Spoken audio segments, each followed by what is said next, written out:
शिवाय नमस्तुभ्यम। ज्येष्ठ माह के अंतिम 10 दिन चमत्कारी होते हैं। अगर ज्येष्ठ माह में किसी कारण से आप कुछ भी दान पुण्य पूजा पाठ उपाय नियम नहीं कर पाए हैं तो अंतिम 10 दिनों में आप इन सरल से कार्यों को घर पर कर बहुत अधिक सुख प्राप्त कर सकते हैं। जीवन सुदृढ़ होगा और नवग्रहों की दशा भी स्वयं ही आपके मजबूत होगी और रोग कष्ट कर्ज संकट पीड़ा इत्यादि से मुक्ति मिलेगी। घर का एक सदस्य भी इन कार्यों को अंतिम 10 दिनों में कर लेता है ना, तो पूरा परिवार इसका सुख प्राप्त कर लेता है। कैसे कब करें, किस स्वरूप में करें, ध्यान से सुने और अंत तक वीडियो में बने रहिए। आप जानते होंगे ज्येष्ठ माह चमत्कारी होता है।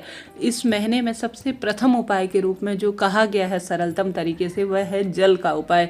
आप जानते होंगे जल इन दिनों हमें, आपको और प्रत्येक जीव जो कि ओमकार के रूप में महादेव प्रत्येक जीव के अंदर विराजमान है, उन्हें इस महीने जल की आवश्यकता सबसे अधिक होती है। तो आप सभी को 1 लोटा जल का उपाय, अर्थात सबसे पहले तो आपको जल का दान करना है। इस महीने आ रही है निर्जला एकादशी, हालांकि इसका विस्तृत वीडियो में जरूर बताऊंगी। तो आप सभी भगवान जी को भी विशेष जल की सेवा दें और इस उपाय को करें। सबसे पहले तो आपको जल का ज़्यादा से ज़्यादा इस महीने दान करना है। यह पितरों को भी सुख प्रदान करता है। सबसे पहले आप सभी कोशिश करें, अभी तक आपने पशु पक्षियों के लिए जल की व्यवस्था नहीं कर रखी है तो आप कीजिए। जो व्यक्ति निर्धन है और आते जाते आपने देखा होगा, आजकल आप घूमने जाते हैं तो कई व्यक्ति जल का दान करते हैं रास्ते में। इसका परम पुण्य कहा गया है। पूजा पाठ भले ही कम कर पाए, परंतु हमारे वेद शास्त्रों में इस कलयुग में दान की महत्वता कही गई है। तो आप सभी को ज़्यादा से ज़्यादा राहगीरों को जल पिलाना है और साथ के साथ जल के कई उपाय भी प्रचलित है जो आपको करने हैं। साथ के साथ कोशिश करें, गुरुजी ने कहा है जैसा शुरू में ही, कि आप जो है अगर संतान संबंधी परेशानी से जूझ रहे हैं तो किसी भी पवित्र पेड़ की, खास तौर पर गुरुजी ने बेलपत्र पेड़ की जो है सेवा की बात की है। तो आप सभी को प्रथम कार्य के रूप में बेलपत्र पेड़ की सेवा करनी है। 5-10 बेलपत्र या 1-2 बेलपत्र को भी आप सभी जो है पूर्ण रूप से विकसित करते हैं तो संतान उत्पत्ति की कोई समस्या है तो वह पूर्ण रूप से खत्म होती है। संतान है तो उसकी दीर्घायु होती है, निरंतर वंश वृद्धि होती है, ऐसा शास्त्रों में भी वर्णित है। तो इस महीने अगर आपको दिखता है कि कोई पेड़ जल के बिना है और वह सूख रहा है तो आप सभी उसकी खूब जल इत्यादि से सेवा करें, खाद पानी उसके लिए व्यवस्था करें, तो भगवान आपके लिए सभी व्यवस्था स्वतः ही कर देगा। तो प्रथम तो यह कार्य करना है। साथ ही यह आपको अपने घर पर बड़े सरलतम तरीके से उपाय करना है। आपको सूर्य नारायण भगवान को जल देना है, राहगीरों को जल जो है समर्पित करना है। साथ के साथ पंखे, छाता, कूलर, मौसमी फल इत्यादि कोई घर पर मांगने आता है तो आप सभी को जरूर से देना है। शास्त्रों में इसकी महत्वता इतनी कही गई है ना, आपको कोई उपाय करने की जो है आवश्यकता नहीं। जैसे मैंने शुरू में ही बताया, ओमकार के रूप में महादेव जो है हर एक जीव जंतु के भीतर विराजमान है। आप मानव सेवा कर देते हैं तो मेरे महादेव आपके जीवन में खुशियां स्वतः ही भर देते हैं। तो प्रथम उपाय तो आपने यही करना है। दूसरा, आप सभी को अपने घर के मंदिर में, जैसा मैंने शुरू में ही बताया, इस महीने जो है जल की महत्वता है तो महादेव को भी आप ज़्यादा से ज़्यादा ठंडक पहुंचाने वाली चीज़ों का प्रयोग करें। भले ही वह आप आवश्यक रूप से अपने मटके में से 2 लोटा जल का उपाय कर सकते हैं। बचे हुए अंतिम दिनों में आपको अपनी पूजा की थाली में 2 लोटा जल रख लेना है, 5 बेलपत्र रख लेनी है और घी का दीपक रख लेना है। और आपको अगर संभव हो तो किसी पवित्र पेड़ के नीचे जा सकते हैं, जैसे बेलपत्र, पीपल, आंवला, इन पेड़ों के नीचे जा सकते हैं। नहीं तो यह पेड़ बहुत दूर हैं तो थोड़ा सा एक थैली लेकर इनकी मिट्टी घर ले आएं। घर लाकर अपने घर पर ही किसी भी पवित्र पेड़ के नीचे, अपने घर के गमले में या अपने ही घर के मंदिर में आपको एक छोटे से पार्थिव शिवलिंग की पूजा करनी चाहिए।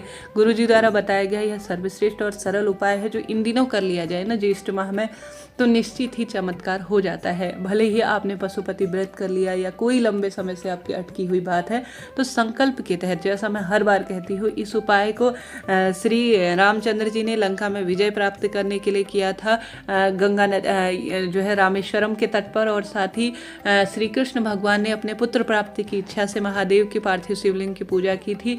माता गौरी ने जो है विशेष तौर पर महादेव को प्राप्त करने के लिए पार्थिव शिवलिंग की पूजा की थी। तो वही पार्थिव शिवलिंग की पूजा आपको अपने घर पर बचे हुए अंतिम दिनों में करनी है। कैसे करनी है, ध्यान से सुने। सबसे पहले आपको एक छोटा सा संकल्प लेना चाहिए किसी भी उपाय को करने के लिए।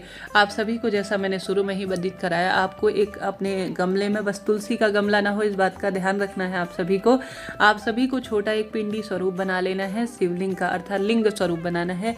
कोई जलाधारी इत्यादि बनाने की विशेष आवश्यकता नहीं है। आप सभी को क्या करना है, सबसे पहले पूर्व या उत्तर दिशा की ओर कभी भी किसी भी दिन इन 10 दिनों में आपको कर लेना है।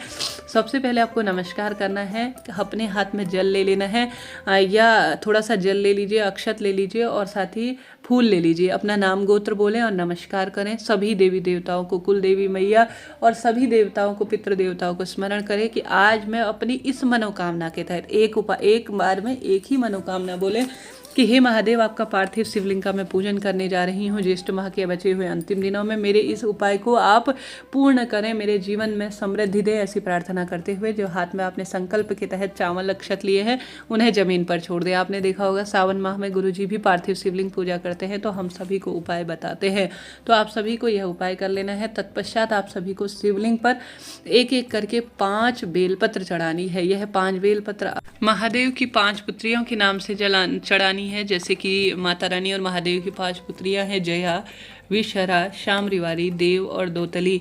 यह 5 पुत्रियां हैं जिनके नाम से आप सभी को शिवलिंग पर 5 बेलपत्र चढ़ानी है। उसके बाद जो है एक आवरण सा हो जाएगा जिससे कि वह शिवलिंग किसी भी स्वरूप में टूटेगा नहीं। आप सभी को जो है ये 2 लोटा जल आपने मैं जो बता रही थी आपको किसी भी पात्र में ले लेना है। धीरे धीरे धीरे जल की धार टूटने ना पाए इस भाव से कांवड़ जल में चढ़ा रही हूँ, ऐसी भावना करते हुए आपको शिवलिंग पर यह जल का अभिषेक सुंदर दोनों हाथों से कर देना है। तत्पश्चात आप सभी को श्री शिवाय नमस्तुभ्यम मंत्र का जाप कर कर 2 लोटा जल समर्पित कर दिया। गोल बत्ती का घी का दीपक लगाकर आरती कर लेनी है।